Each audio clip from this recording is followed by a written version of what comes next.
Hello and welcome to The Update. I'm Heidi Tiltons. China says ties with Australia are improving in the interests of both countries. Prime Minister Anthony Albanese is meeting with President Xi Jinping on the sidelines of the G20 summit in Bali. Export sanctions are expected to dominate the talks. There may be a fourth COVID wave on the way, but Australians won't be offered a third vaccine booster for now.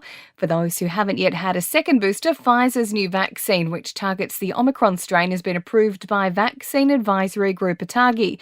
Health Minister Mark Butler says they'll start being available in a month. Over the coming couple of weeks, we will receive, then batch test and then distribute 4.7 million doses of the Pfizer Omicron variant vaccine. There's no end in sight yet for flood-sodden towns across central western New South Wales. Rainfall over the already full catchments has brought flooding to many towns, and meteorologist Steve Bernasconi says there is more rain on the way. The next front that is lining up in the west of the state or over in the Bight is scheduled sometime around the weekend, and we'll have more information on that as it comes closer to the event.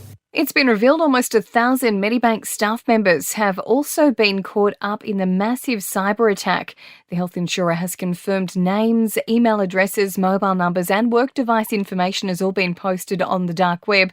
But AFP Commissioner Reece Kershaw is hopeful Australian authorities will get cooperation from Russia as they investigate those behind the breach. Modern, well-resourced, technologically savvy countries are still getting hacked as well. The country's largest tugboat operator says it's working hard to avoid an indefinite lockout of crews at major ports.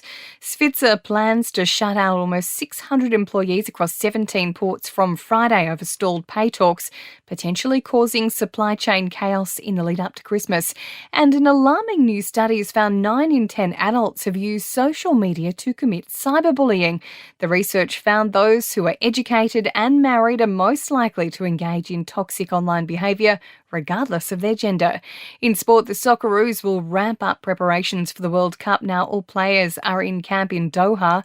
Coach Graham Arnold has just 8 days to prepare his side before they meet defending champion France. Stefanos Tsitsipas' hopes of finishing the year as the men's world number 1 tennis player have been crushed at the ATP finals. He's been beaten by Novak Djokovic in Italy. Nick Kyrgios and Thanasi Kokkinakis have lost their opening doubles match. And Aussie skipper Pat Cummins has decided not to play in next year's Indian Premier League. He's already facing a busy 2023 cricket schedule featuring test tours to India and England, plus an ODI World Cup. In entertainment news, Pink is set to pay tribute to the late Olivia Newton-John with a special performance at this month's American Music Awards. Olivia received 10 AMAs over her lengthy career. Pauline Hanson looks set to make her reality TV return, with speculation she's signed up for SAS Australia. The new season will be filmed in the Middle East. The outspoken One Nation senator isn't a newcomer to reality TV after already featuring in Dancing with the Stars and Celebrity Apprentice.